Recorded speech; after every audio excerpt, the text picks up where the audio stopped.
किसी ने क्या खूब कहा है, शरीर से इंद्रियां श्रेष्ठ है, इंद्रियों से मन श्रेष्ठ है और मन से बुद्धि श्रेष्ठ है, और जो बुद्धि से भी श्रेष्ठ है वह आत्मा है। नमस्कार दोस्तों, मेरा नाम प्रेम प्रकाश पांडे है। आज अपने चैनल पर एक नई मोटिवेशनल स्टोरी के साथ आया हूं, जिसका शीर्षक है शरीर, संपत्ति, दोस्त और आत्मा। तो चलिए इस स्टोरी को सुनते हैं, इससे हमें क्या सीख मिलती है। चैनल को सब्सक्राइब नहीं किया, सब्सक्राइब कर लीजिए। आइए देखते हैं स्टोरी।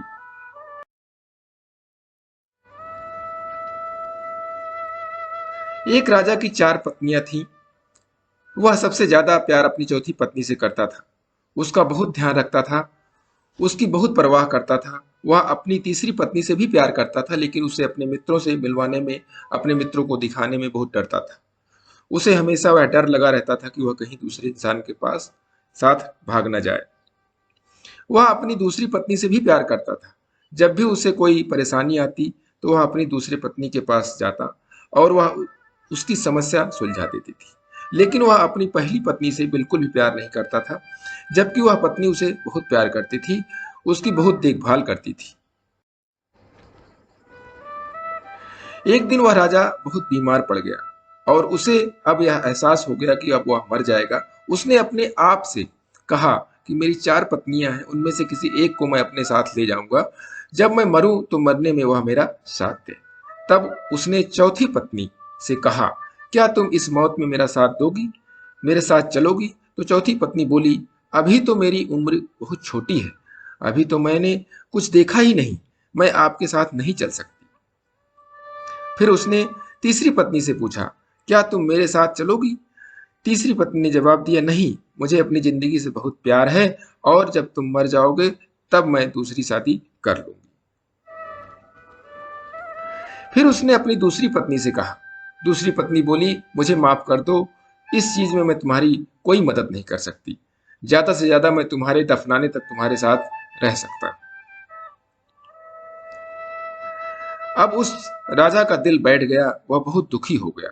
तब से उसे एक आवाज सुनाई दी और उस आवाज ने कहा, मैं तुम्हारे साथ चलने को तैयार हूं, तुम जहां भी जाओगे मैं तुम्हारे साथ चलूंगी।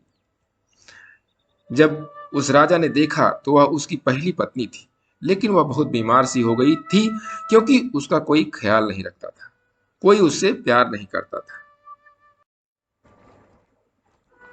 अंत में वह राजा बहुत पछताने लगा और बहुत रोने लगा।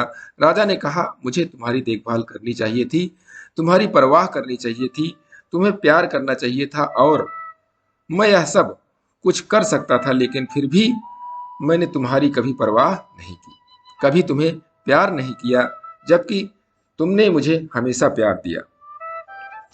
क्या आप जानते हैं वह राजा कौन है? वह राजा हम खुद हैं। दरअसल इंसान की 4 पत्नियों से तात्पर्य है कि पहली पत्नी होती है हमारा शरीर। चाहे हमें उसे जितना भी सजा लें, जितना भी संवार लें, पर जब हम मरेंगे तो यह हमारा साथ छोड़ देगी। तीसरी पत्नी होती है हमारा धन या संपत्ति। जब हम मरेंगे तो यह किसी और के पास चले जाएंगे।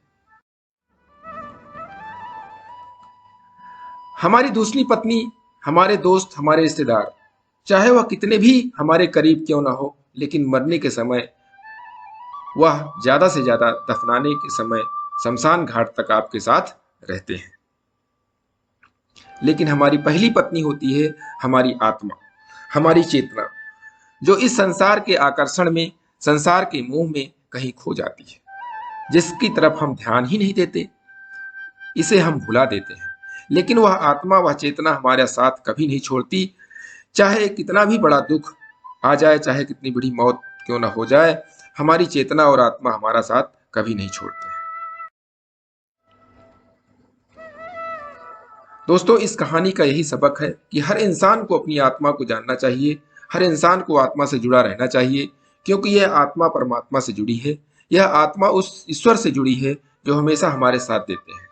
लेकिन यह शरीर, यह धन संपत्ति, यह रिश्तेदार और यह दोस्त आखिर एक दिन साथ छोड़ ही देते हैं। इसीलिए हमें सबसे ज्यादा प्रेम अपनी आत्मा से और अपनी चेतना से करनी चाहिए। अपनी अंतरात्मा की आवाज सुने, तब तय करें कि क्या सही है, क्या गलत है, का निर्णय लें और सदा मुस्कुराते रहें।